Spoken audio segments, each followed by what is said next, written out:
extend to our ancestors.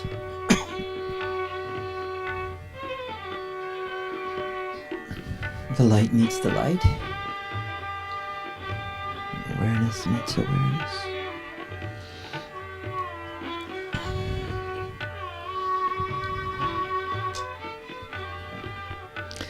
Then we can extend our awareness to all the great yogis and teachers and gurus who have had the great fortune of meeting with the visible and the invisible ones.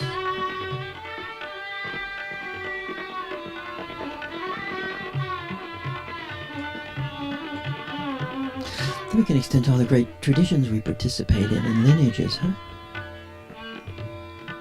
Nowadays, with geography being so tiny, information so available, initiations, they can belong to many different traditions, and they can mix in our bodies and we can become universal people.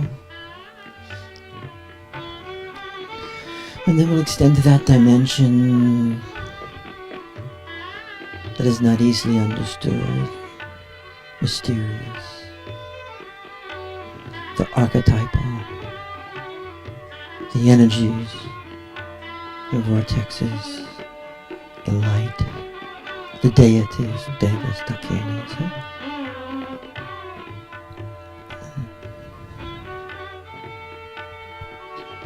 And again, this morning we'll extend to the Divine Mother in her many forms.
Jaya Jaya Shiva Shambho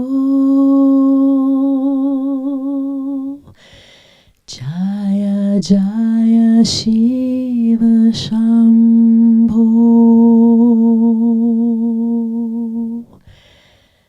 Jaya Jaya Shiva Shambho. Jaya Jaya Shiva Shambho. Mahadeva Shambho. Mahadeva Shambho. Mahadeva Shambho. Mahadeva Shambho. Jaya Jaya Shiva Shambho. Jaya Jaya Shiva Shambho. Jaya Jaya Shiva Shambho. Jaya Jaya Shiva Shambho. Mahadeva Shambho. Mahadeva Shambho. Mahadeva Shambho. Mahadeva Shambho. Jaya Jaya Shiva Shambho. Jaya Jaya Shiva Shambho. Jaya Jaya Shiva Shambho. Jaya Jaya Shiva Shambho. Mahadeva Shambho. Mahadeva Shambho. Mahadeva Shambho. Mahadeva Shambho. Jaya Jaya Shiva Shambho. Jaya Jaya Shiva Shambho. Jaya Jaya Shiva Shambho. Jaya Jaya Shiva Shambho. Mahadeva Shambho. Mahadeva Shambho. Mahadeva Shambho. Mahadeva Shambho. Jaya Jaya Shiva Shambho. Jaya Jaya Shiva Shambho.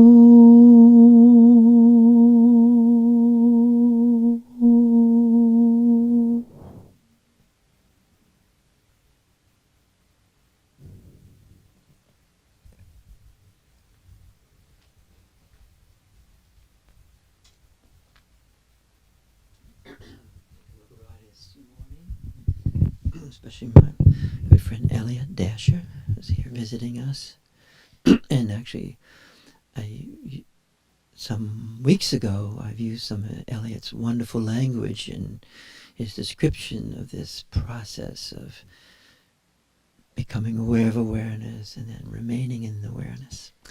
And we'll all talk again in a little while. Glad to have him here. And actually, Elliot will be leading meditation here this Friday morning. And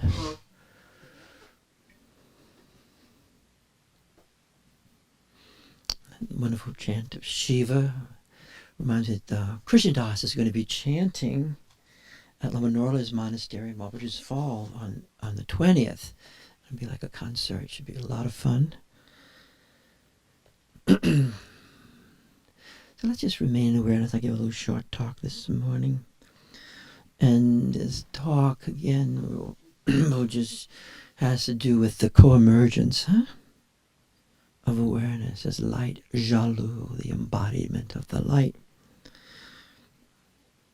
And we'll, guys, lean into me. I will give a better talk, okay? Being within awareness as awareness. So being within awareness as awareness, and being with another who is within awareness, is a most powerful, skillful means to bring forth awareness within one's own self and within each other, Or, as we like to say, two awarenesses are better than one. And as we know, just as self-regulation can be enhanced by co-regulation, As you study emotional reaction and embodiment, self-regulation can be enhanced by co-self-regulation, So too, self-illumination is a co-emergent process between and within companions, compassionate companions. The lucidity within one's own awareness, as one's own awareness, can experience the lucidity within the other's awareness as lucidity, translucidity.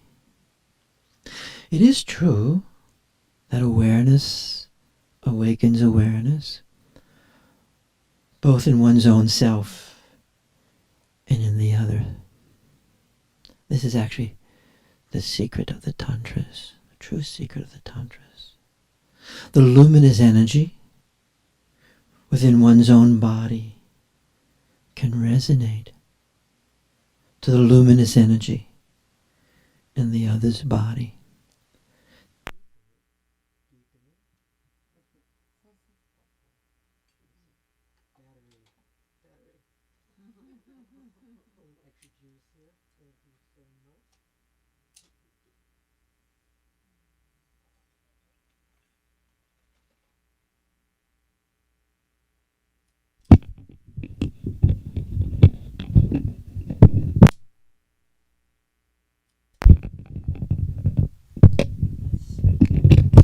One, two.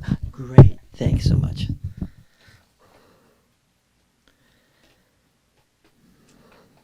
So the luminous energy within our own body can resonate to the luminous energy in the other's body, deepening the mutual embodiment of the light. And right now, we're doing it here with each other, and we're also doing it with our friends on Zoom. Because it's both local and non-local, It's both in time and timelessness. And we can feel the resonance of this field of light within us and between us in its manifestation. That's why it is so intimate experience at times. It's so direct. It's a challenge.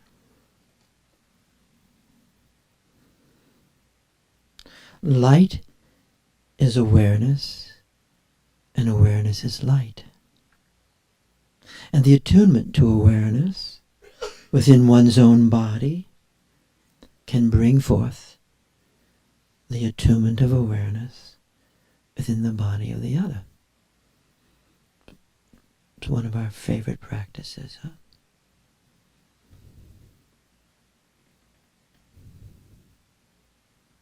extend again. It's always very mysterious how this works, though, to say the least, So, there's people in Finland over there, LA, and yet there's that self-arising in its mutualness.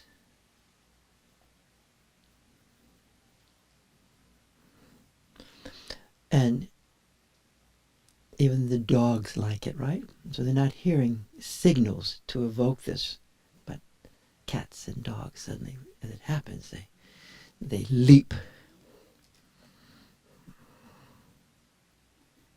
The self-arising of awareness field, it is a field in one's own self and resonant to the self-arising of awareness within the other's body. And this self-arising of the energy, you might want to call it, some call it the chi, the shakti, can bring forth the self-arising within each other. And this can bring forth the sustaining of the energy field with each other. Meaning, rather than the other being the object of distraction, it's quite the opposite. The otherness, the phenomena, becomes a source of sustaining the light, being in the light, through the other, with the other. Humanness is the manifestation of the light. Humanness is the manifestation of the energy. And the openness, humanness is the openness of the great space of compassion. Using that metaphor, sometimes Swami Muktananda would say, it's really great if everyone can become humans, huh? Because if everyone can become awakened awareness, humanness actually manifests as it truly is. It is also true, as the great Dzogchen master Yangtang Rinpoche suggests, that the great compassion, or what he calls absolute compassion, is this capacity to extend the light, to extend this light of awareness into a person's presence in the present moment, and into this person's presence as the past, and into the person's presence as the future. And this extension not only brings forth the light of presence in the person as we practice this generosity, but brings forth the presence of the light in one's own self. This capacity to be aware of awareness, to experience timeless awareness, and manifest timeless awareness in time, huh? There's a great summation right there. Timeless awareness, manifesting in time. And this is the co-emergent or co-relational process of embodiment, embodying the embodiment of primordial awareness. So this process, this is possible for everyone. So this process is non-dissociative. Let me out of here. See you later. It is not transcendental in that traditional sense. It is eminence. It's the transcendentalness of eminence. It is eminence. It is bringing forth that which is there, that which we are. And it is the process of embodiment. Huh? This embodying process. It is an incarnational process. The light becoming flesh. Jalu, the body of light. Huh? And we see this in the human face. The light. Huh? Dasein, for Heideggerian phenomenology, is not the mind alone, just like in the Semde distinction in Dzogchen, but rather their being. Dasein, their being. Which is, in the truest translation, the openness to openness itself. Dasein is the openness to the openness itself. The openness to primordial awareness itself. Say yes if that's making sense, huh? So the Dasein, this Dasein that I am, I have a mind with das, in Dasein, and Dasein is the openness of a human being to being itself. becoming being itself, becoming that which I am. Aham, ah. So the openness of awareness to primordial awareness itself, to ground, to use that language. It is the light open to the light.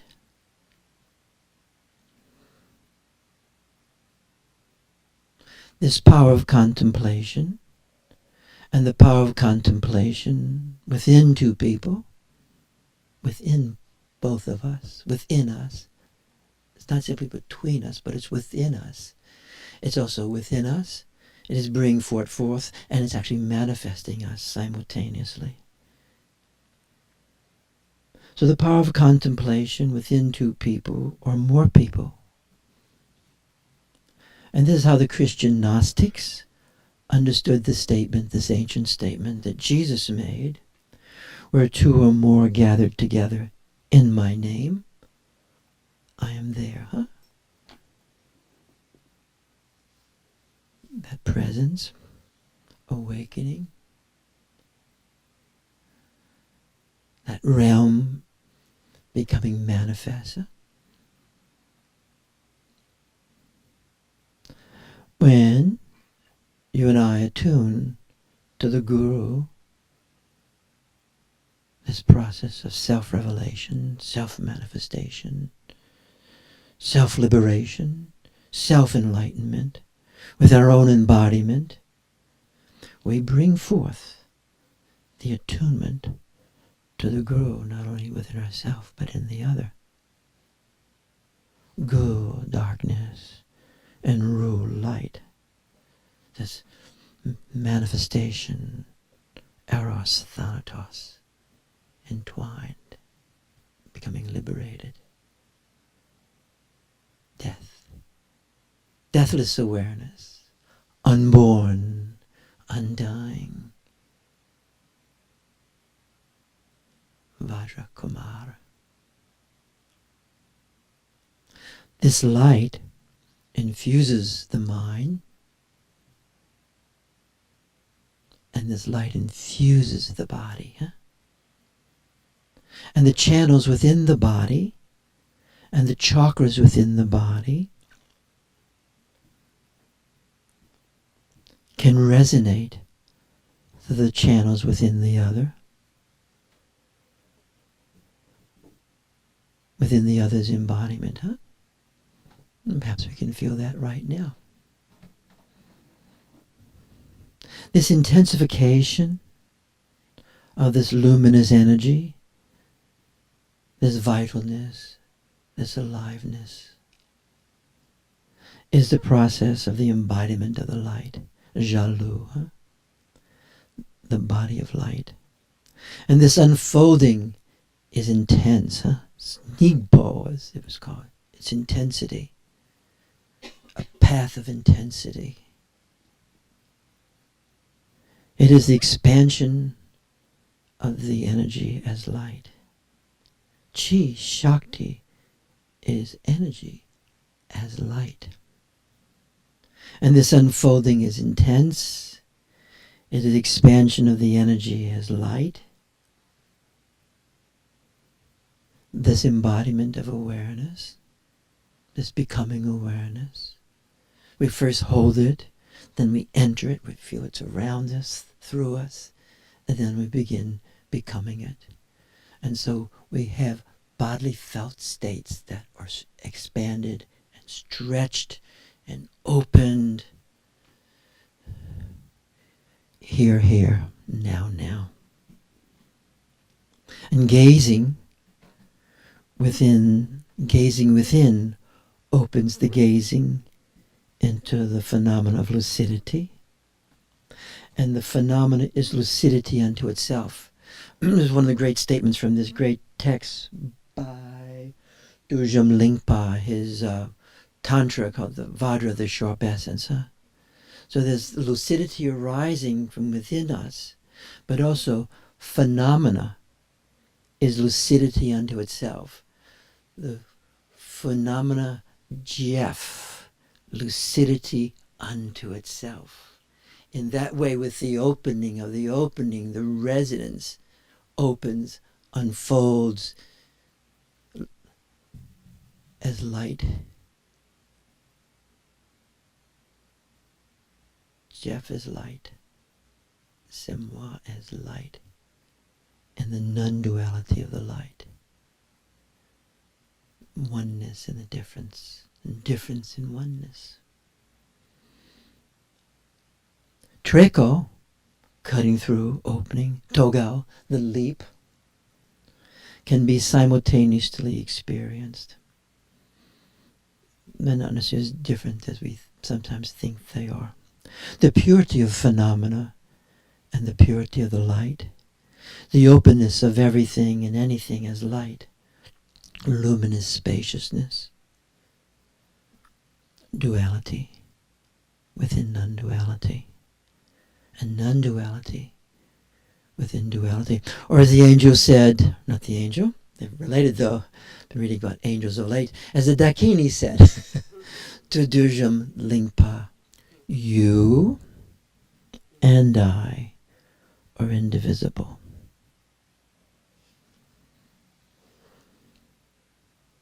Phenomena, here's another great statement, text. Phenomena as the expanse of the Dharmakaya. Phenomena as the expanse of the Dharmakaya. Now a quote from Namkhe Norbo. With living within the potentiality of our real condition, within our real circumstances, it undoes the dissociativeness. In mind alone, SEMS, in mind alone, thinking, feeling, sensation, memory alone, none of this can be accomplished and none can be experienced. Mind knows singularity differences. The true hermeneutic is this awareness continuum, being in oneness and experiencing the mind awareness continuum. My mind is within my body. Or the great teachings of the Gudaba Tantra that Pamasambhava so personified. The mind is in the heart. The mind is integrated into the heart. Often, sometimes, this method we differentiate from the mind. Oh, there's the mind, suspending mind, epoche, and we enter awareness, and just naturally the mind is integrated into the heart. It's quite a view, isn't it? It's quite a view. Those when mind and heart are in oneness, when mind, the natural manifestation of awareness, is experienced through awareness directly, feeling, sensation, memory. Quite a view. But then, what might be, what could be, and what might have been, huh? Or as Swami Muktananda would say, keep moving, keep unfolding, whatever and wherever. Then a little additive, without sublimation of the sexual instinctual energies, the embodiment of the body of light will not take place. And by sublimation is really the unfolding, the self-arising of this energy, right? Integrating all this energy, integrating sexuality into the body of light, integrating the instincts, huh? It metabolizes everything and anything. So we'll hold awareness for a little moment. And for the past couple of weeks now, we've been focusing a lot, and you'll be able to do this, but we're still doing it. We have a little smaller group that it'll be a little easier, of myself working with people individually, and we'll start working with each other this way. We've been focusing on the Sambhogakaya dimension, right? We've been focusing on Sambhogakaya, on the luminous energy dimension, and that has its own power. So again, we're going to do that again. So Anna, you're still there? Do you have a few more moments? Sure. And so I tend to run through some of the same people and add people because I have great trust. What do they call that? If I can remember it, the traces. I have trust in the traces and trust in the resonance of the traces of the field. Huh? So Anna, how are you doing right now? I feel quite sort of a blast of light, and it's intense, and it feels a little bit ungrounded in my body, like it hasn't got depth, it's more intense than depth. Great. Would you mind feeling me over here a moment? And I'm using that as a metaphor for all of us, okay? Can you feel me right now a little bit? Hang on. Yes, now I'm coming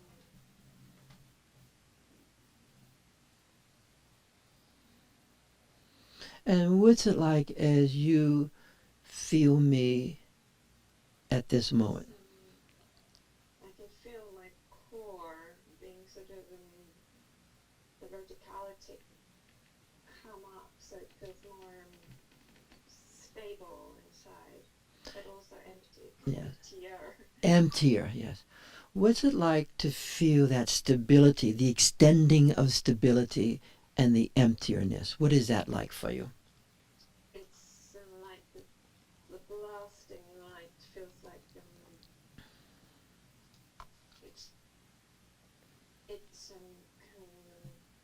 it has got a base, so it's not so exhausting. Yes. What's it like to enter the base a bit more? And we can think of the Dakini practices of amplification, pacification, extension, huh? Cutting through, yes. What's it like for you right now? Well, it feels like my lower body opens, so it doesn't feel like I, in my small form, have to hold everything. It's like it's a much bigger scenario. A bigger base. Yeah.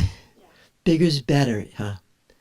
What's it like just to stay with that base? And I'm going to do the same thing because a lot of us have been feeling this power of the base, ground opening more. Mm-hmm.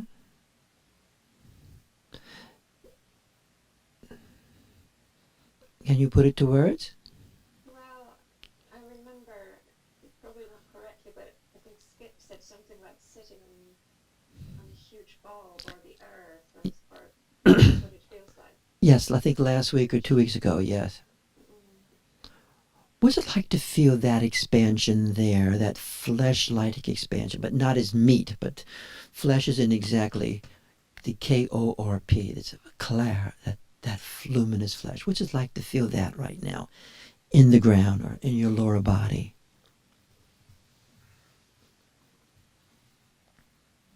If you are.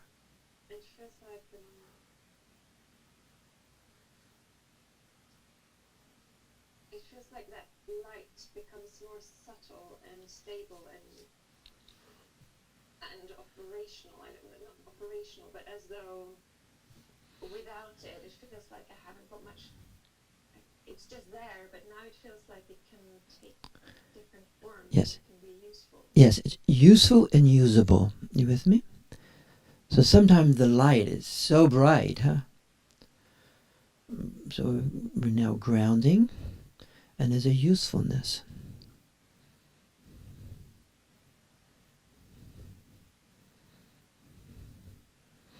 Mm-hmm. Can you feel me here now? Yeah. What is it like to feel me here now at this moment?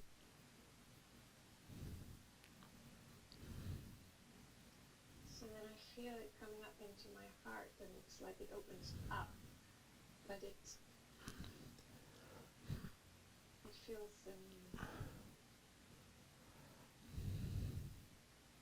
I'm starting to feel unity with you. I'm still sitting on that big archetype, or I don't know what how to describe it, but at the same time,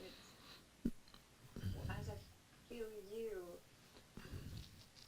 it's very much here and now. It's very much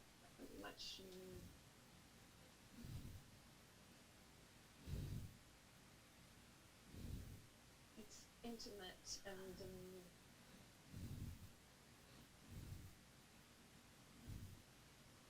sphere around my heart keeps opening, so it's Mm-hmm. blending with that dark Mm-hmm. coming from. The dark luminous light. What's it like to feel the intimacy, but it's not particularly overly personal? This is so strange. Because that's how I'm experiencing it right now. There's an intimate. Acutely, and it's like a taste or a quality or a note and a scale that I know. And it's so close to me. It's so hard to find the right word because it's not archetypical in the same way. It's so It's you. simple. Yes. But it's you, I think, beyond mine at this moment. That's how it... What's it like to know this place right now with some explicitness? It's an incredible relief, and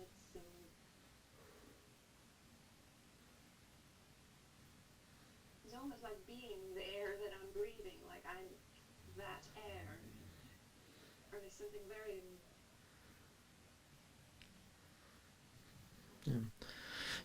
Next time we meet, we're going to go more into respiration and how the experience when we're in this particular sense of awareness, the purushka, to use that language, it's very much in expiration, but it's the breath is beside, but it's like, what's the word? Expiration?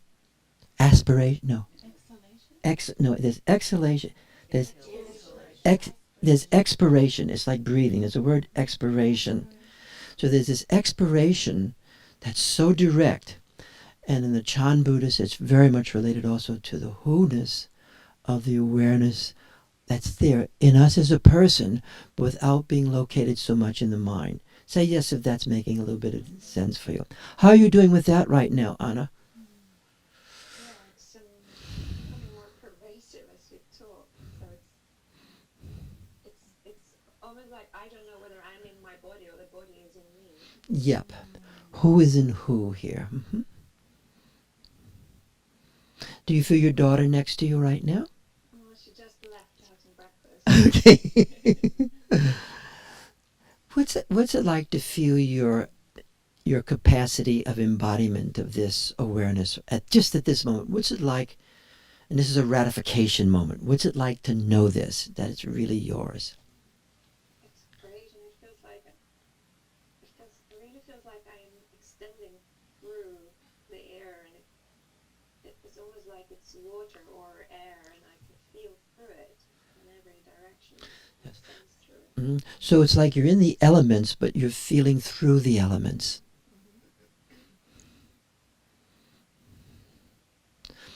Now, I'm going to talk to your mind just a little bit. Do you think this place that you're in might be useful when you're teaching people? When you're in the sea of people, and there's lots of stuff there. Are you with me?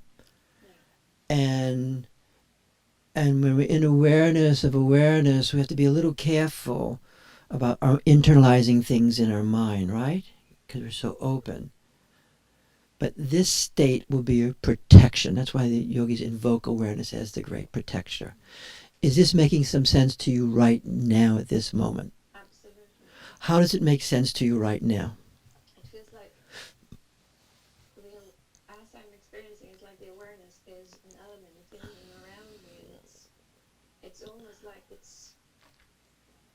So if I imagine teaching a group, so it's not me and my direct perception that's soaking everything up. Yeah, so this feels like it's a mediator, so it doesn't all have to go in me. Yes. This element might metabolize Yes. what's in the room rather than just me. Yes. When actually, if you do the Dakini mantra, Maharini Sa, and you start with, I'm using this matter, Ma at the top of your head, Ma, and it's this bluest of blue. It's so blue, it's dark. Ma, ha, here, ri, ni, sa. That ma, that space element, is in fact an element. and it's being configured as an element. And sometimes people are so open, whatever's happening out there is happening in there. That is not a particularly good thing. It's a sign of your capacity, but you don't have the art form yet. You with me? Say yes. This making sense. So this elementalness, this element, is really useful. Ma, then you can go ha, why, re, ni, sa. And this is a thing that Longchenpa articulates. It is very useful when we're super duper sensitive. And I happen to remember this morning, for some reason, in August we began talking, last year, the year before last, about baby gnosis and non-reality. So when people have baby gnosis, they come into this world with talent.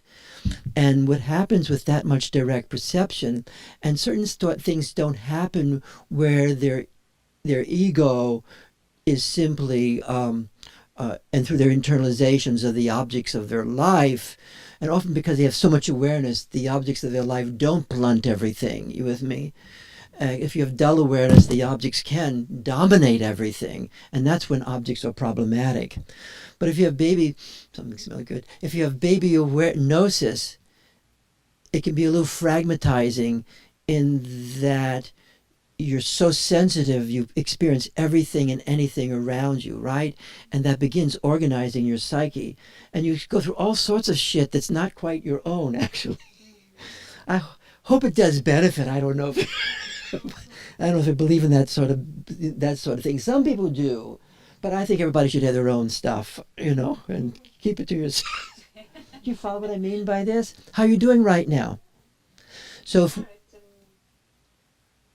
still in that more stable space. Yes. And it makes perfect sense what you're saying. So we're going to lean into you, because we know that when we're in awareness together in the field, through the field itself, that which we're talking about is communicated in a direct way, and we can remember it. So the remembering of qualities of the field can be re-invoked.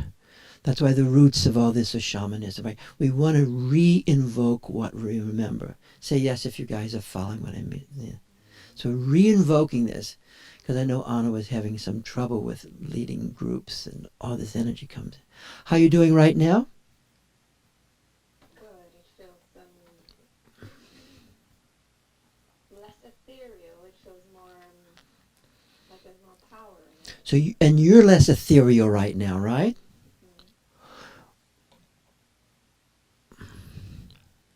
So I want to check in where everybody's else at right now. Thank you so much. And would you mind giving that microphone right there to Jan? Because someone reminded me. So Jan, what are you with right now? Is it on? Probably so. That's okay. I think it might work. If not, we'll just pass this on. Is it working? Is it working? We'll pass. Is it working? I don't know. Is it working? Yeah. Okay. We'll pass this over to her. Okay. Jan, so what's happening for you as you're hearing this little discussion, but staying in your state? What's happening for you? One thing that I am experiencing is the unfolding of what's going on with Anna as you're talking with her, partly from the point of view of starting a seminar in Annapolis. And so there's the leaning in and experiencing what Anna's talking about, and also there's the sort of paying attention in a different kind of way to how you're enhancing that and how you're responding to that, and how that opens up even further. And what's happening in your body right now? In my body, I'm having that same experience I had last week, of the midground has opened up again. There's a shimmery visual field in the midground, and how it makes me feel as it takes me into oneness, because it's whatever I'm leaning into, whether it's a specific person or the room, it makes it so right there. Let's stay with that. I haven't heard that word before, other than some mythic things, which I like the word midground. Okay. I think at the midground, I think you may be talking about the Sambhogakaya dimension. Yes, that's what it feels like. In that, Yeah. in between sheer potentiality and flesh. So Yes. just hang out, Okay. because we are all working to be more facile with our new word, the midground. Because we can work with the midground, and we're all learning to do that together. Okay. So what's it like? How would you describe it just at this moment? Can you feel me in this midground? Can you pass the mic to him to me? I'll see if it works here. Okay, great. Hello? Hello? Okay, great. So, what's it like to feel me through the midground at this moment? And we'll focus in. It heightens my awareness. It's perceptually, it reminds me of those pictures where you look and it looks like one thing and then it shifts into looking like something else. So, but in this case, it's like holding both at the same time. Simultaneous. Yes. So there's, what's it like to be holding simultaneously two phenomena, to use that language? There's something so enlivening about it. It does feel like the divinity of appearances is so palpable. Can you pause for a minute and what does that mean, or how are you experiencing the palpableness of the divinity of appearances? What is that experience like, if you don't mind, just here and now with us? What makes it palpable is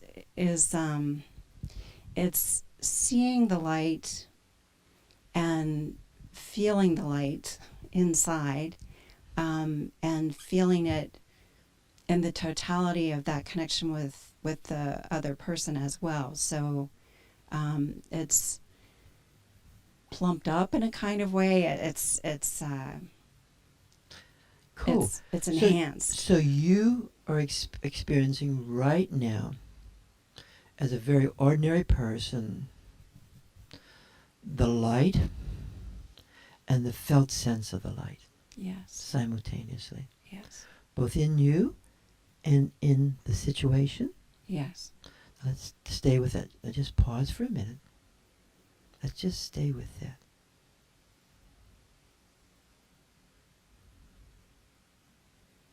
Just staying with it. Because sometimes just staying with something, remaining with it, helps bring that process of metabolization, where it becomes the in-owning of what is being manifest. And there's a boldness in this in-owning. It's a bold act. And the boldness is both receptive in receiving what is being given and yet holding it at the same time. And what's this like for you right now? And we're happy for you. I like slowing down and looking more into what's going on. What I'm aware of when I do that is it's like breathing in the heart essence. Mm-hmm. With every breath, it's coming up through the palate. It's coming in through my whole body. Yes. That word expiration, I mean, look at it, comes again. And it's breathing in, breathing out, but it's also beyond breath itself. That you can feel that natural. And the Shaivites call it the abhasa. It opens and closes. It opens and closes.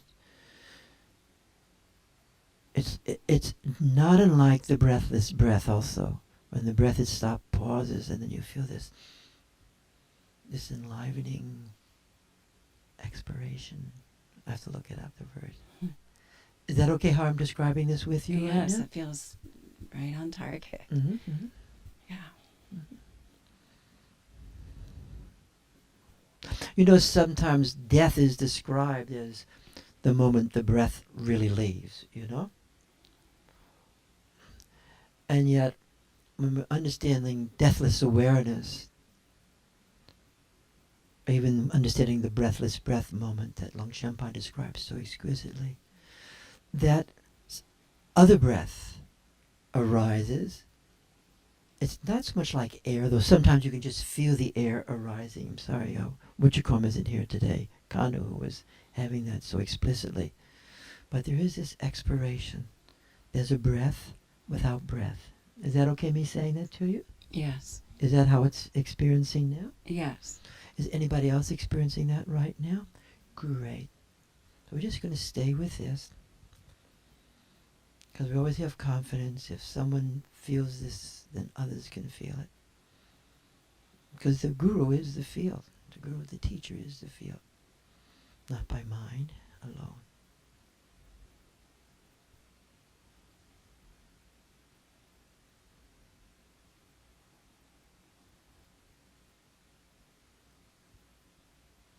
And now we're going to pass that microphone to Dawn for a moment. So Dawn, what's happening? Good morning. Good to see you. Welcome. Good morning. Welcome back. Um, What's happening? I'm trying to settle down and into the space here. I love the mantra, Maharini Sa, and that's an opening. Yes. Can you feel Jan there? Can you connect to Jan? Yes, When you connect to Jan, what happens? What happens when you feel Jan? I get a lot of light. And how do you experience that light, love? How do you experience that? It's like a relief and an opening. It's like a relief or a release and an opening. Release, right, Yeah, it's a release. release and opening simultaneously. Yeah, because then it gets filled with the light. and There's a then you get release and there's a filled, it's filling, release and you get filled with the light. Let's just sit with that now.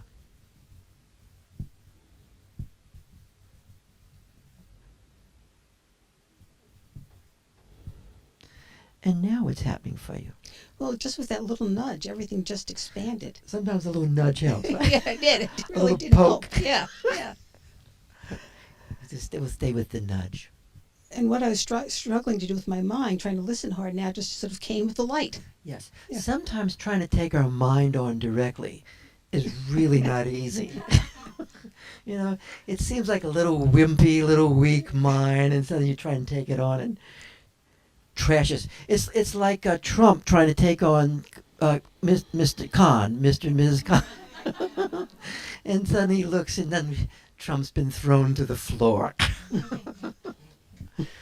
Politics, right. Thank you, Dawn. Thank you. Anything else happening right now you'd like to put to words? Well, the more the light comes in, the more the opening is, the more archetypes come in. Which So is you're nice. starting to experience the archetypical dimension arising right, now. Right. And I know you have that capacity, which is such a blessing. So just staying with that. And what's it like for you to be embodied and experiencing the archetypical dimension? Because I think at one time you experienced it, but you were not quite embodied. But I think that's Right. been processing a lot for It you makes me now. feel very powerful. And strong. and It looks strong. like power. Yeah, Shakti, empowerment. Yes, yes. Actually, empowerments empower us. So what's it like to be in the body and actually experiencing this dimension manifesting herself to you? But then there's no dichotomy. It's just all one. It's just, I can feel it all through my body and around me and up and down and Great. all around. And let's stay with that. And would you kindly, without leaving it, describe what you're experiencing a little bit more explicitly and seeing? Well, I see the color red and the color blue. Mm-hmm. And red for me is power and energy. Mm-hmm. And blue is healing. Mm-hmm. And yet I'm not flying up in the sky, which I once did Mm-hmm. and like doing. But it's just all right here now and it's grounded. I'm with everybody that's in this room. Mm-hmm. And do you feel the resonance with these colors, with these Yes. rays of the Yeah, light? It's, yeah. it's rays of light. Mhm. Let's just stay with that. Mm-hmm.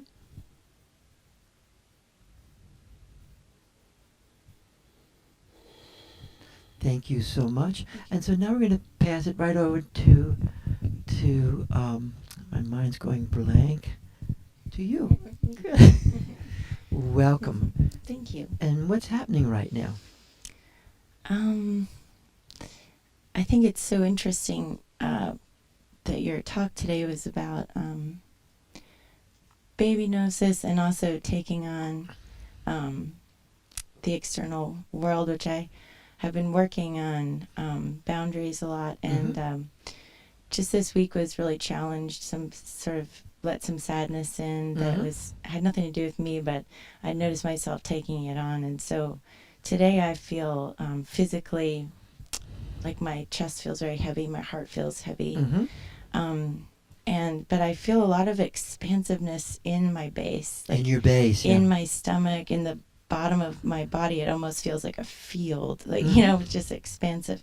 And then my head, my arms, and my neck all feel very open too. It's really just this like rock in my chest, which is where I hold sadness. And so it's interesting that while Mom was talking, I started, and you were talking about digestion and integrating, and I started focusing in on that, and I felt a relief, a release, like Dawn was saying, and I felt light coming in, and I felt a little emotional, like it was traveling up into my throat. into your throat, letting it out a little bit. Yeah, I felt compelled to open my mouth and sort of let it out, and then I was experiencing that sort of breathless breath. So, I think you know, it's an interesting challenge for me just to feel this again and to be able to recognize it and then work through it is a really good thing. So I'm really glad I'm here today. And what's it like to feel the metabolization process growing in you, especially but you know, you're having the equipment more now. The base is there, it's bigger, and can hold this, and you can feel the process of the channels opening up, and there's still some configuration. But what's it like to feel that you now have equipment to do this? It's very empowering. And it's interesting. I can feel it when I bring it in, when I open myself up to the light. I can feel it kind of finding channels through and breaking open, and then I can feel the physical relief from that, as well as I'm always able to visualize everything that's happening. It's always very you can see it. you have sight. it. You can see it. So I can see the light kind of going through, cracking, kind of like, you know, lava looks like when it's got a shell, but you can see the little rivulets of red through it. In it, yes. It's like that, but with white, you know, with a white light. I can see it sort of. Yeah. So you're helping us here because we've been talking today is Yalu, the body of light. And the body of light, it's both given, but actually the light itself creates it. And we're collaborators in this creative activity as the body is created and channels are opened and other channels are formed, and we can see the channels coming from around here into here, and you can actually feel these openings and stretches. Can you feel me over here just a little bit right now, if you don't mind? And then can you feel your mom next to you? And you'll be a point of a triangle. We love points of triangles. In psychology, they don't like being a point of a triangle. But actually in awareness, being a point of a triangle is really good. So what's it like as you feel your mom and then you feel me over here? It really opens me up a lot. I feel it's hard to describe. I can feel the energy coming in from my side. From my mom, it's very loving, sweet. I guess it feels sort of like the Amrita is. Amrita, yeah. And from you, it always feels like a lot of nothing in the best way, if that makes sense. It's an old chunk of nothing. It's like the void, yeah, I guess is what. It's not a bad thing. It's like amazing. It's just like a lot comes of. In, yeah. It sort of eradicates anything in its path, you know. It just sort of comes in, and all of a sudden that is space. Space. So it's space coming in, and the space creates space.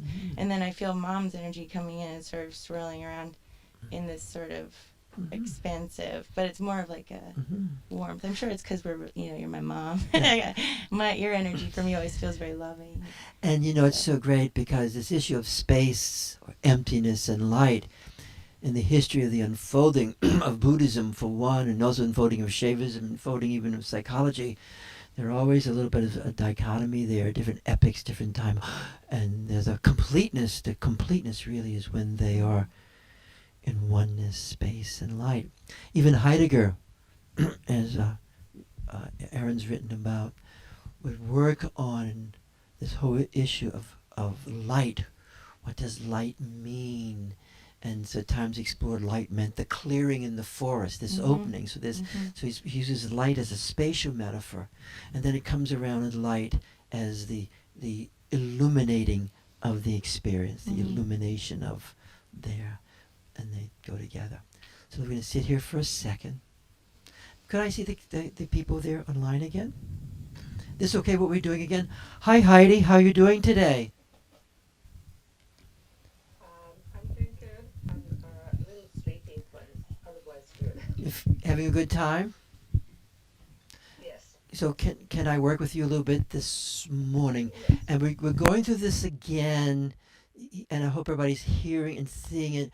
We're trying to be in now. It's called, what's it called, Jan? The what? The middle ground. We're living in the middle realm now, okay? And we're working in the middle ground, which is a little different than working with awareness in our mind, huh? And so I'm gonna focus right now with Heidi and Steve and other people there. What I like about this is it's not like the energy's going through space, huh? There's something about it, how it arises simultaneously from within to within. So at one level there's distance, and another level there's no distance whatsoever. And that is so curious and not easy to understand. So Heidi, how are you doing right now?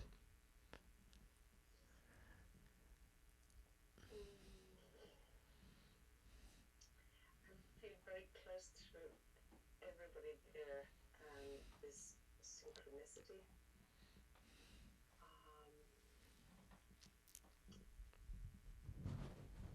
And very much feeling like held by this velvety space. And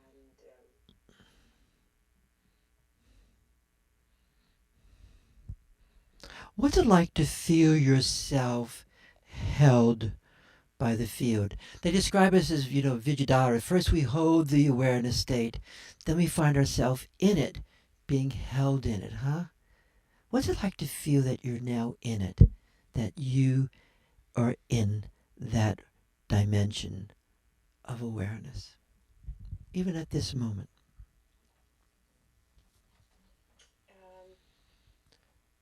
the mind has a little bit of trouble with it. Mm-hmm. Because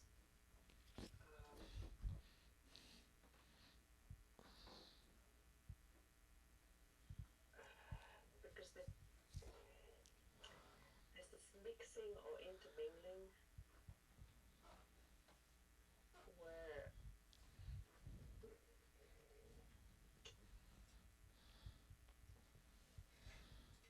what kind of goes through me is also me at the same time, or it's like a wind blowing through something, but actually being that medium through which is blowing through at the same time. Mm-hmm. Yes, what I hear you describing, you feel you're both the medium and the experience within the medium. Yes. Okay. What's it like to hold that complexity? You are the medium, and also you're experiencing the experience of the medium. You are the medium, and yet you're experiencing almost like the results of the medium. Yes.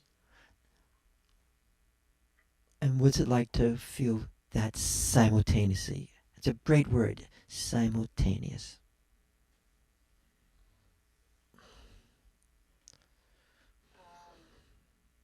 There's something very blissful about it, and it's almost like falling into it and letting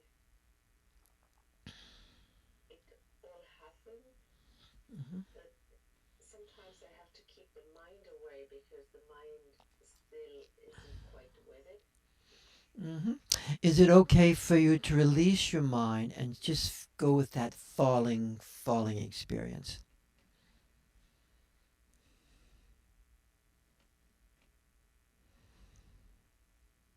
Yes. Mm. And when that happens, there's more of a integration than with the light. That there's this experience of light, but also then the experience of lighting up at the same time. Yes. So there's the experience of the light, Yes. but more powerful is the experience of lighting up. Yes. And And the light Yes, and Padmasambhava describes it as we light up, and also in the Gaudapada Tantra, this is a lighting up path. You light up, and you can feel that lighting upness, and there's more intensity with that lighting up. Okay, and we're holding that, the lighting up. Snigpo, that phrase. And what's it like for you now as you're allowing this to unfold in you, and you've surrendered a bit? Paradoxically, it's could be described very intense, but actually at the same time, it's enormously relaxing. Again, it could be described as intense, but it's enormously relaxing. Isn't that amazing how it's both? It's like intense, but in deep, deep flow. Do you love this moment? Yes. Do you like remaining in this moment? Yes. Are you supported in remaining in the moment by the experience of the moment? That's a rhetorical question. Are you supported by remaining in the moment by the experience of the stuff that you... Does it support you to remain? Does it hold you there, in the best sense of that term? In the best sense of the term, yes, I do feel supported by it, and I also do feel kind of at another level supported by the group Yes. and all the people and you and the energy field or whatever that constellation Produces, yes. Now we're going back to that statement about lucidity of phenomena, the light of phenomena, or lucidity unto phenomena.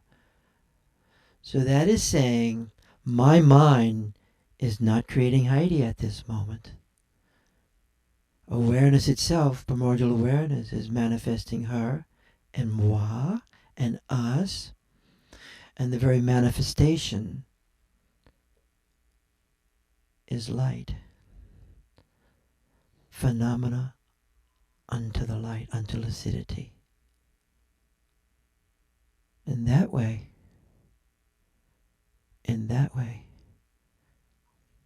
it's a bit like working like a safe cracker. You're learning how to hold the phenomena and open it, and then then it supports us. Let's do this for a second. Heidi, you can leave your eyes closed, but everybody else, I'd like you just to do the safe cracker moment. Just feel your little thumbs together. Let's try it, okay? Just feel these two like so. Just like so. Phenomena. Oh, the red phenomena. Phenomena. Phenomena. Phenomena. It's like a mudra, isn't it? A mudra supporting the opening of phenomena, Treco, the light of phenomena. And Heidi, how are you doing right now? I'm doing super well, thank you. Great. And let's see how somebody else is doing here. Hanging out. Patricia, welcome back. How are you doing? Thanks for seeing. Yes, Jaya Jaya Shiva Shambho. Could you walk over there and Pat, give it to her, please? Thanks. We're doing a lot of this today. So this is really, I find, useful for myself, okay? That the light meets the light. As it says in the Yeshe Lama, the inner yin meets the outer yin. That is, to me, the most important statement in... And all these things can be read different ways depending on your assumptions, right? That's what hermeneutics is. Yes, how are you doing right now? So often my experience here begins with being surrounded by a showering of light, so that's still around me. And then I've been going through a rather intense experience where I feel some old layers of energy moving out of my second chakra. And as that is happening, I'm invoking Body Baba. And I'm feeling an increasing light and fire building in my heart region. And as that happens, then I feel almost, it's a three-dimensional region opening up, beginning with the solar plexus and including the heart, and then it's expanding outward. Beautiful description. A process is taking place, and she invokes the form of the primordial guru for her. And with that invocation of that form, that bringing forth of that form, it's not simply a wish invocation. The light begins to arise, and the embodiment opens into more dimensionality for what has to, for the alchemical operation that has to take place. That okay, me saying that for you? Yes. And what's happening now? Then as I was hearing that, there's a shot upward into my third eye, and it becomes incredibly hot here. And then the whole experience becomes more inclusive, and it's like a globe which is expanding outward. A sphere, as Patriot, yes. Whatever that Yes. word is. Yes. Yeah, and then I'm not seeing the light right now, but I am being told that it's bright green. I don't know what that's about, Mhm, but mhm. it's an ever expanding sphere, and the heat is particularly rising to here. Great. We think of the green rays, the green Tara. And that light is, the green often has the of air, but also of healing. The green And light, it's healing. it doesn't mean it's just Body Baba, but it's coming through me like a declaration. I'm claiming the presence of whoever's supporting me. So we'll stay with you with that. We're going to lean into you.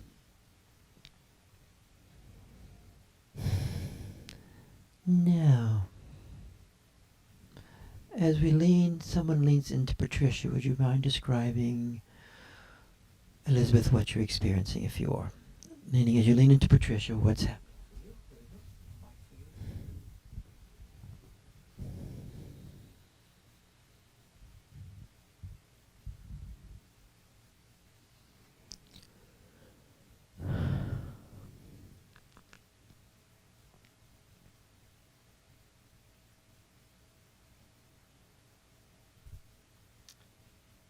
I feel like it opens up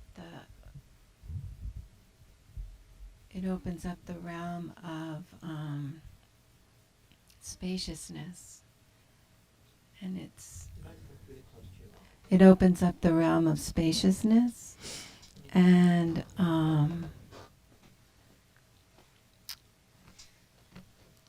the qualities of the personalities that are in the room dissolve, and the patricianness dissolves, and I feel almost like there's a merging. There's a coming together.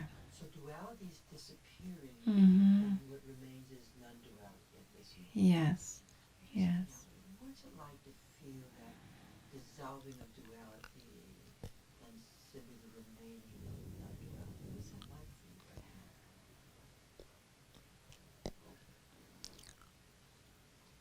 It's completely comfortable, and almost like a weight has been lifted. And what's it like to be coming to use this language, to be experiencing coming into being into more and more completeness? And it's not just an immediate thought thing, it's infinite, so it unfolds. What's it like to be coming into being a plain, ordinary person? it's very blissful. And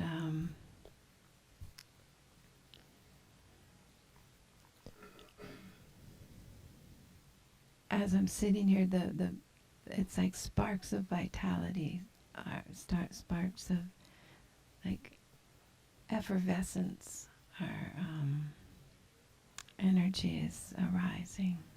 And you see the scintillate, I think you would call them the scintillate. Yeah. As they're arising, these sparks arising, is it okay for you to take confidence in what's taking place for you? Absolutely. Yes. Confidere. Yes. What's it like to actually, because our minds do play a role in this. Yes. Just not on the side of the truck, with tires. What's it like to let your mind take a role in this and hold it and join the non-dual state as confidere? Or as Gabi Dorji said, have no doubt. Yes. Yes. Well, it takes it out of the realm of experience and brings it into the realm of the real. Well said. Now, what's it like just to feel that direct real?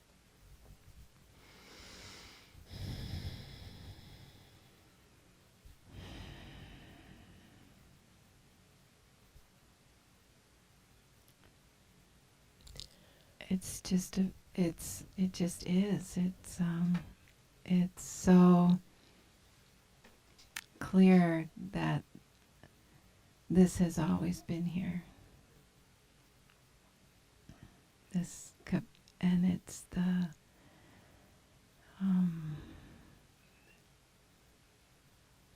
In light of this moment, visit your life just for a second. I'm not going to ask you to tell any story, but in the simultaneously of the experience, let yourself just see a few stories arise. Like in this life, it's like now yes, experiencing the story yes, in yes. this moment, this presence.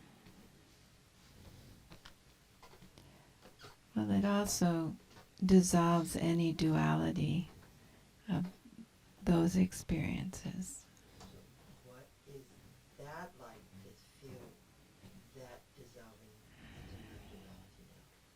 Those stories, those narratives, events.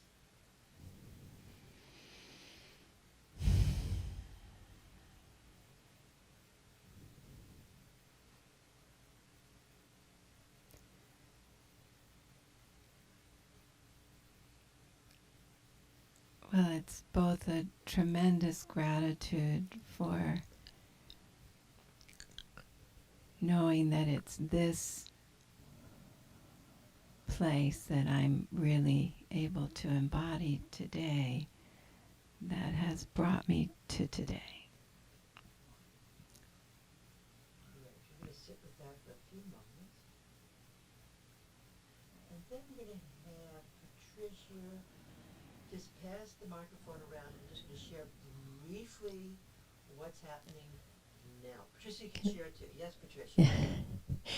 Because what happened in the last 2 or 3 minutes is that whatever that process was is completed, and now there is a joy, but not the feeling of joy. It's the energy of joy, and a fierceness and a reclaiming is starting at my heart, and it's now that sphere is included in my whole being.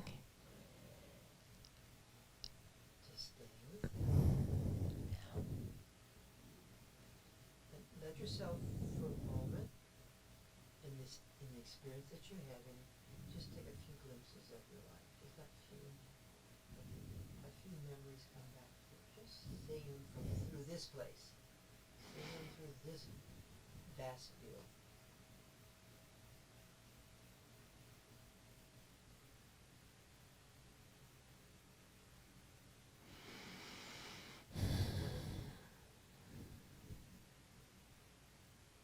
Should I say what's happening? If you'd like. Yeah. It was, you know how sometimes you get a download of something and it takes like a half a second, but it would take 2 or 3 minutes to describe it? So it was that fast with no thinking in it.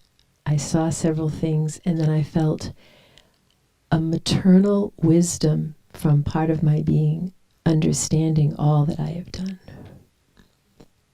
Thank you so much. Not understanding in a thinking way, just wisdom. Direct news.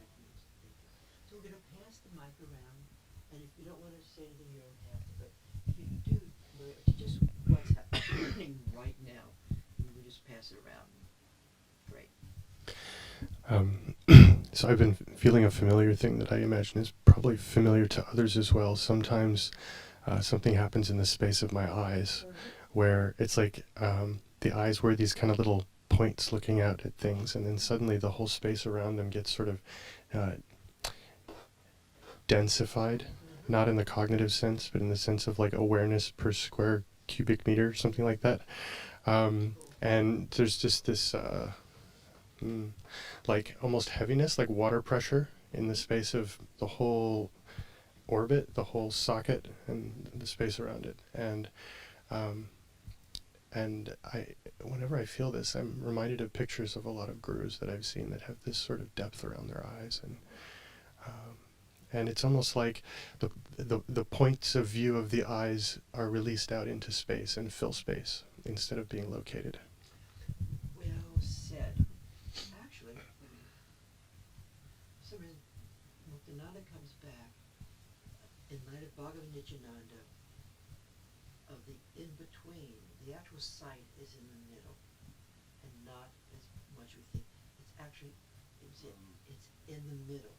So you and I, I'm looking at you, so I'm actually in the middle, and that is the view.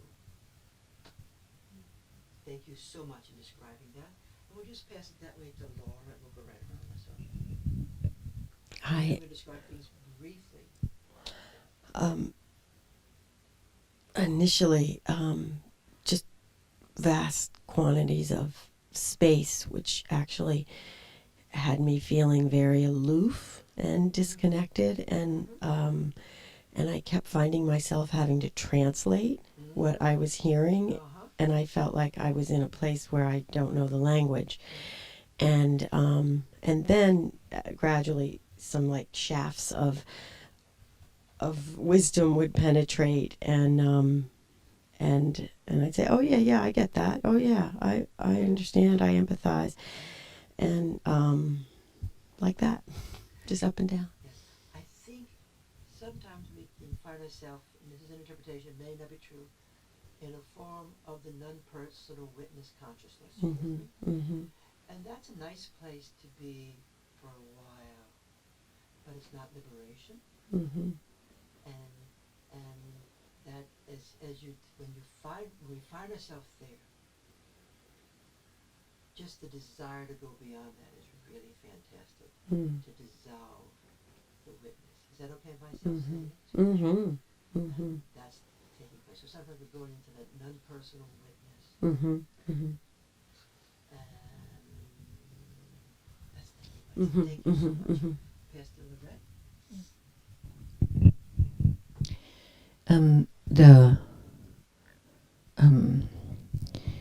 The breath, the breathless breath, as the morning has gone on, the sense of it in my body, in the base of my body, is so specific and particular, and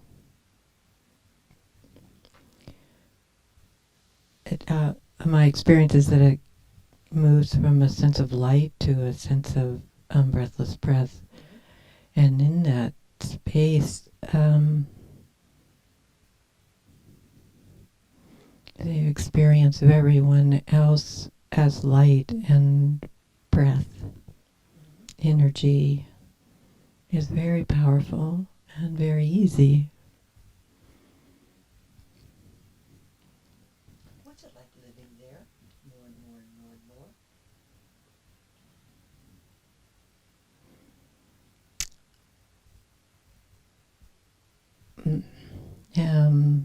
Calm and solid, and alive in an easy way.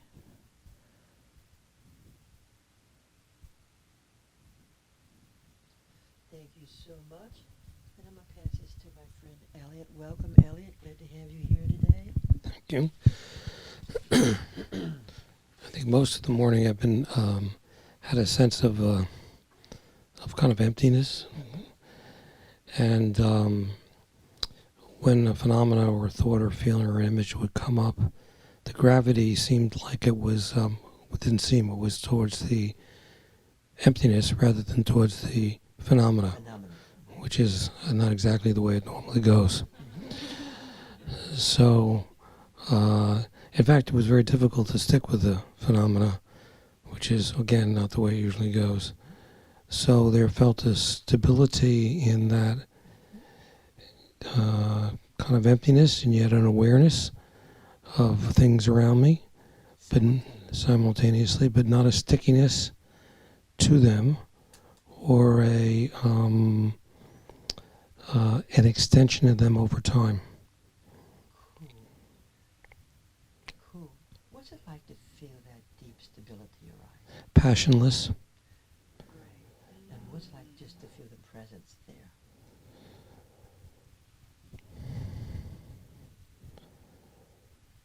It's just there. It feels quite real and natural.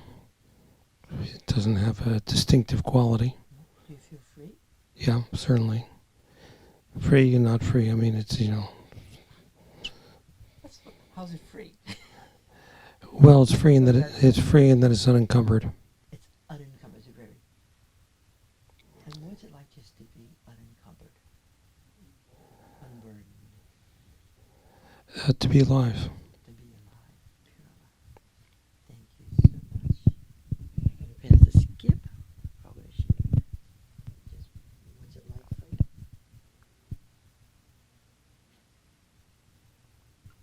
So I've been within and surrounded by the breathless breath since the beginning, and an experience of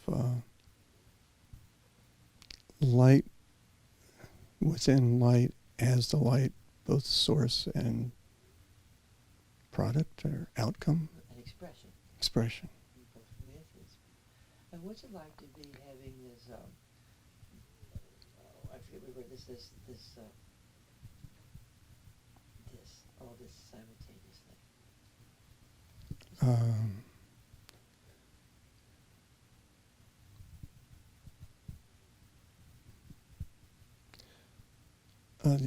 So the other simultaneous experience is also space and wind. And to have it all like in one taste is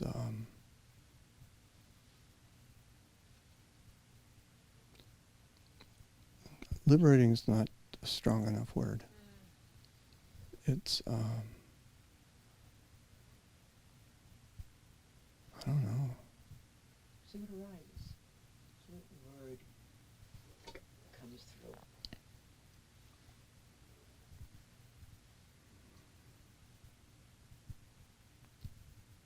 It's awesome. It's ground. It's unfolding. Are you happy?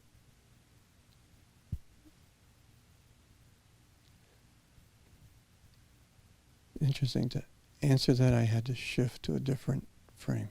Yes. So you had to go to another frame. What's it like to know that?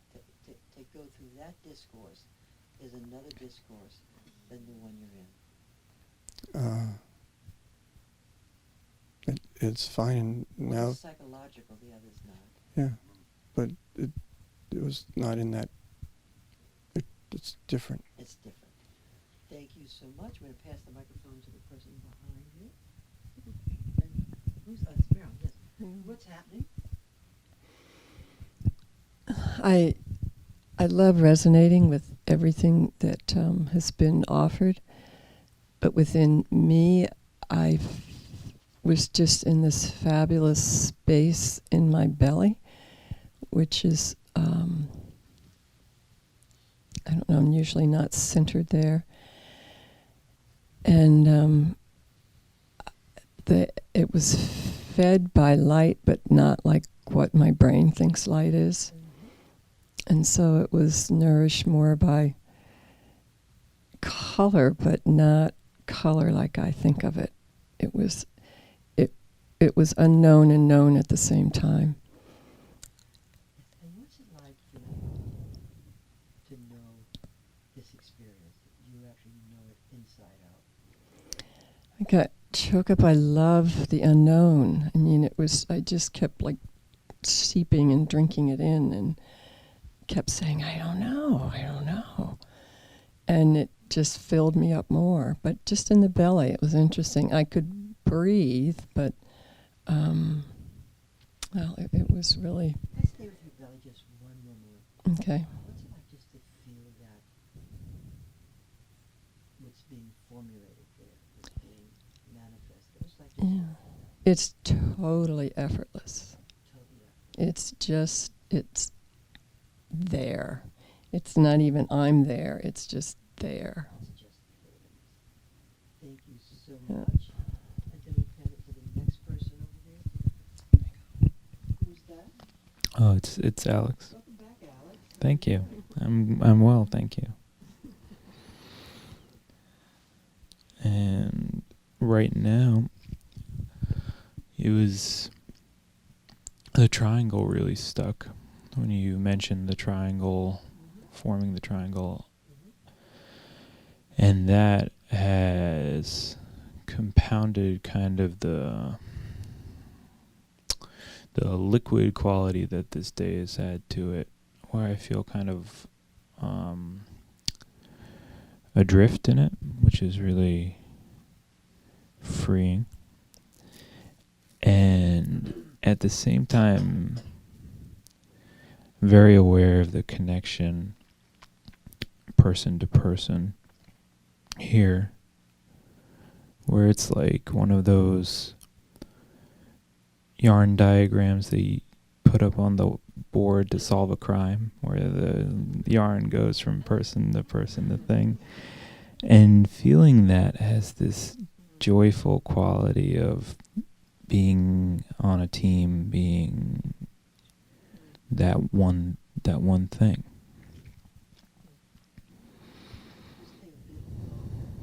Are you seeing anything at this moment? Well, the triangle, when you said it, I wanted to play with it. And so I set it up between this picture of Baba here and you and I. And that has this, it's like pink light, like almost like a neon sign. It's a live light. And it's kind of getting it from two sides that I feel like I'm being washed clean by it. And you're saying, it's coming to me as you're describing this very beautiful entering of the symbolic realm. The geometry of this world, the geometry, this formulating Pythagoras and all these people. I know little about it, but I just always love it when I see it manifested. Mm. Thank you so much. Thank you. Mm-hmm. And next person. I absolutely hate making up my mind. And so I've been sitting here in that spot of hating making up my mind. And it's like by the time the words come out, they're antiquated. That the experience, the knowing, the direct knowing without words is right there, and then it's lying when I say it because it's not accurate. And that allows me to free myself up to be present to whatever. It feels very freeing. And for some reason, and we never talk about this, The light has the quality of wave and particle at the same time. And I guess I've been riding the waves of it and not wanting to sit on the particles. The particles are like a little dot over there as the light, the wave of it keeps moving through. And can you describe the dot that you're seeing? It's just like a little pepper. Not a pepper, but a piece of pepper you put on your potatoes. You know, out of a shaker, just a little square. Just one. As I took a look, it started to come apart. It broke apart. Yeah. It's breaking into even smaller infinitesimal pieces. And that is very, very pleasurable. My mouth waters when that happens. There's a certain creation happening with that. I'm making up my mind, aren't I?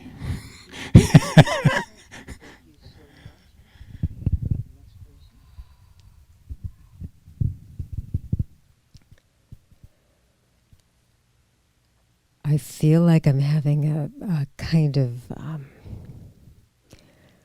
almost dual experience, except I feel it isn't, because I've been following on some level what's going on and what each person has been doing and talking about, and at the same time there's been a somewhat deeper pattern that started as we deepened the meditation a little bit at the beginning and got intensified for me when you spoke with Anna. And you realized that there was a sort of getting lost in the mind, even in discussing what was happening in awareness. And that to me was like a little bit of the knife cutting through. And this intensity of experience in an embodied way started showing up even more in my whole being. I'd been feeling a lot of kind of vortexual energy, but very centered in my body. And what I went into, I think, at that moment, and have been in really strongly, is not the wanting to escape into the fabulous spiritual experience, which is something I'm very familiar with, but really being with the intensity and the energy in my body, even as I pay attention to what's going on around me. Like I had just enough of that I could take the microphone from Tom and be aware of what people were saying. And I've realized as I was doing this, I've been with the beauty and density and like openness, and openness to the energy that is somehow being metabolized in my body and in my belly as we do this, and loving that feeling, and also kind of feeling at first like I was a little dissociative, and then I realized, no, this is a somewhat new way of being for me, the coming from really inside my own experience and yet being in touch with everything that is going on around me. That is fantastic.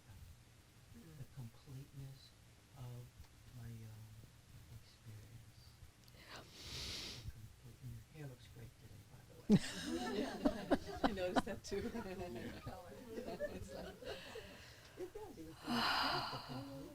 Thank you. That is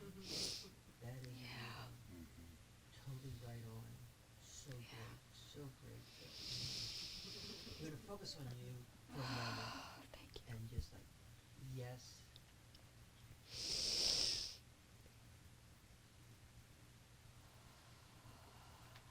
Yes. Wow. Thank you. Next person.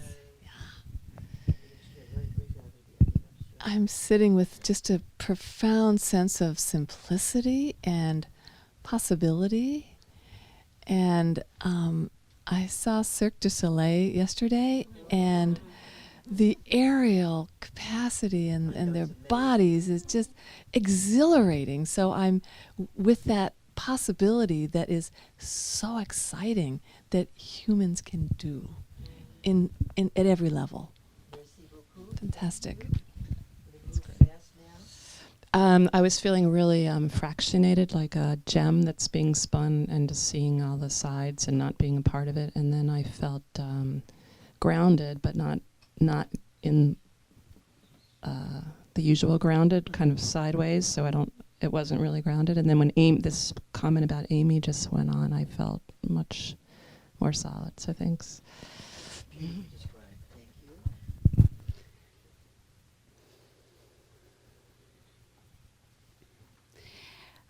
The words that are coming to me as I've been sitting this morning, the experience I'm having in my body is this real stability in the base.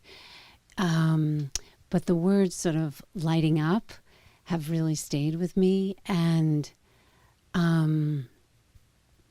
so this experience of a very stable base and this just kind of almost a vertical and a horizontal arising in me that feels very expansive. And the other piece is that's coming for me is this about the translucidity of our of appearances.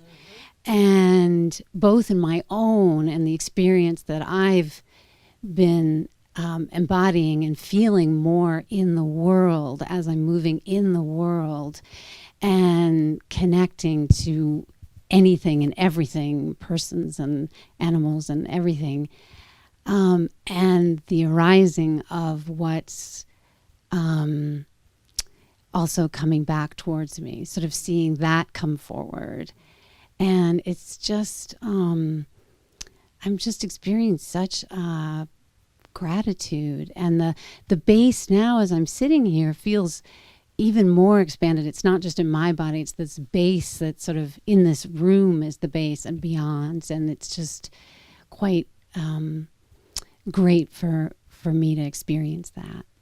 Exquisitely described. Thank you. Thank you. I have been experiencing the lower body as a huge, like, satellite disk, and then becoming a sphere, and this sense of being inside and outside the same time in this authentic place. I used to feel I don't want to leave here, but now I can't wait to take it everywhere. Yes, Nico. Yes. Okay, we're going to end up right now. Thank you, guys. But we're going to do one little thing. If you don't mind putting up with this just for a moment, we're going to take about 2 minutes. Very seldom do I ever do a practice like this, but today I'm going to because it's a very important time right now. It's going place. I'm going to do a Vajrakalaya practice, and first invoking the Vajrakalaya practice. Invoking Lama Torchen, teacher, transmitter of this. I'm focusing on the politics of the day.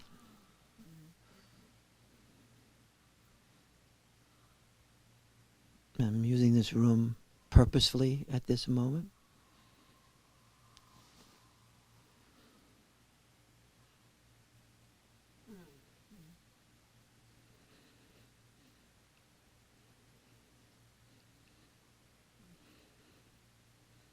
Invoking the fierce compassion.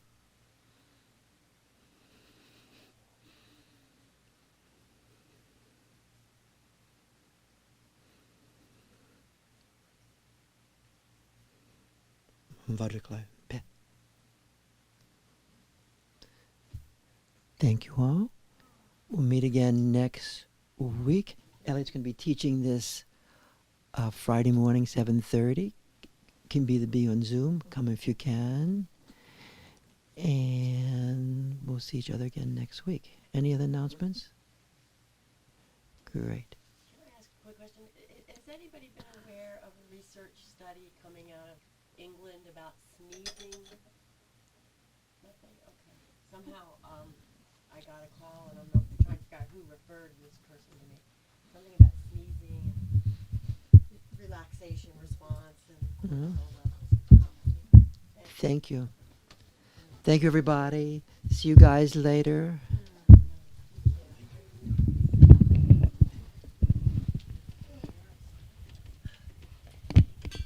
Oh, don't forget to read those two little papers, How to Read a Text, and Hermeneutics, St. Augustine, and Awareness, okay? It's the mind awareness differentiation and how to work that.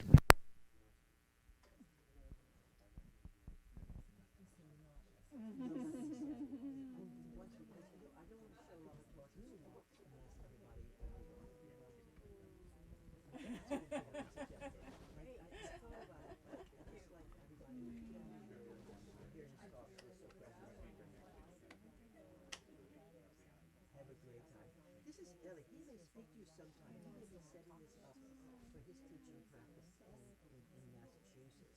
This is Tom. Tom invented this. Tom did this. Tom resources this. And it's right there. But could he blow your email sometime later on?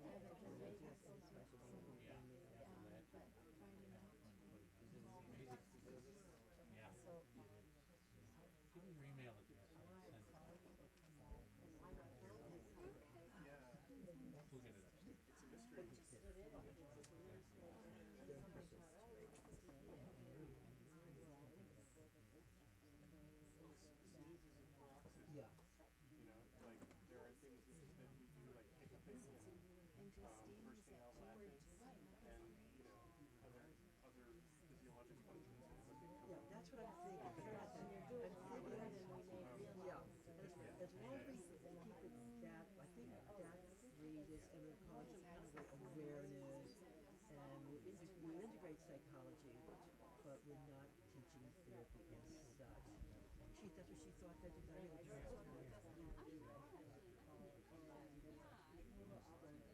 That's exactly what she was doing. Not doing CEUs, none of that stuff.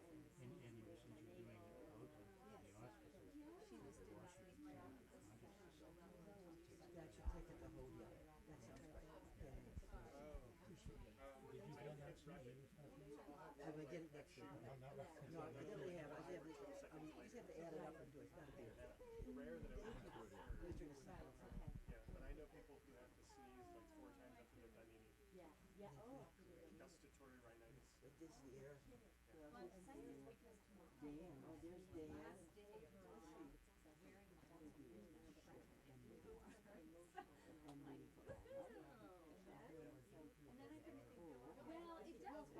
It's always a moment. There's also photic rhinitis. Some people, when they see a bright light, they have to sneeze. It's because of